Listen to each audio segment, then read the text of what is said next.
Then in the late stage, when you're going out to do work outside, this is where you're looking, again, different to other muscles. For me, with a calf, jogging's hard. Most calf injuries, if you have a soleus injury, in my experience, I could probably sprint someone, but I can't jog them because it's that slow pounding that they do and the slow stretch that they're doing in terms of that soleus, rather than any kind of recoil action that's going on in their calf. So for me, the first stage, once you get past jogging, generally, you're pretty much there. And that is, again, is very different to a lot of other muscles where you jog very early on. This, you cannot jog. And I would actually work in the gym for get them up to doing some plyometrics or doing some jumps. And we often use I use like a baseline. They've got to be able to do 50 jumps.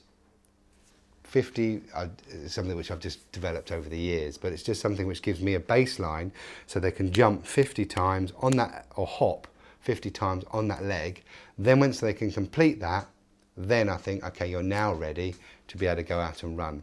Because if you run them and they're painful, generally they will come in and they will be painful for a few days walking, and you then go back into the cycle again. So my advice with the calf training is hold back off the running for as long as you possibly can, and then generally you'll find that late stage will be very quick. Because as soon as they can jog, they then sprint without a problem usually. They can usually jump by that stage because you've already done the hopping anyway. And then so you're testing outside is more endurance for me. So this is where I'd look at doing a session and maybe making a rehab session a lot longer.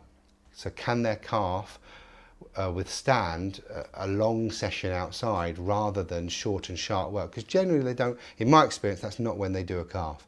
It tends to be more of an endurance aspect that you need to look at.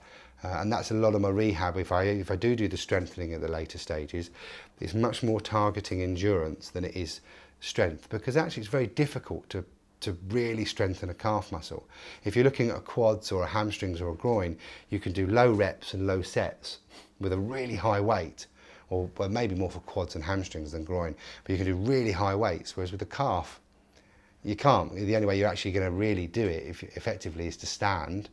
Now you've got your body weight, then you're putting a bar on top. So you can't strengthen it, I don't think, the same way as you can some of the other muscles. And that's why I tend to look more at the endurance element. But they do reoccur really easily, calf injuries. I think the recurrence rate for me is probably as high as it is for any other muscle. And that's because I think people do too much too quick. Quite often people say, oh yeah, I feel a bit of an ache. That ache means it's not right. And because it generally is an ache rather than a pinpoint, that's where my muscle hurts, people tend to ignore it and think, oh, it's all right, I'll run it off, I'll run it off, I'll run it off. But once you get a long-standing calf injury, it can take months to get it right. Because what happens is you develop this real hard lump of scarring within your calf that takes ages to break down and actually act like a calf muscle. And that's why I think they are troublesome, I think, calf injuries, and I think you have to get them right. I would only use massage really in the later stages, where you can get this kind of hard lump of scarring, and it's a lot easier actually to feel scarring in a calf muscle than it is in most, for me, than especially in a hamstring, for example. I think it's a lot easier to feel in a calf. So yes, I'd get into it quite deep, but that would be in the later stages to break it up as much as possible. But as I say, I would only do it very lightly, I think, in those first 7 to 10 days, as I spoke about, in terms of getting them walking around pain-free. If anything, it's just going to be very light effleurage work.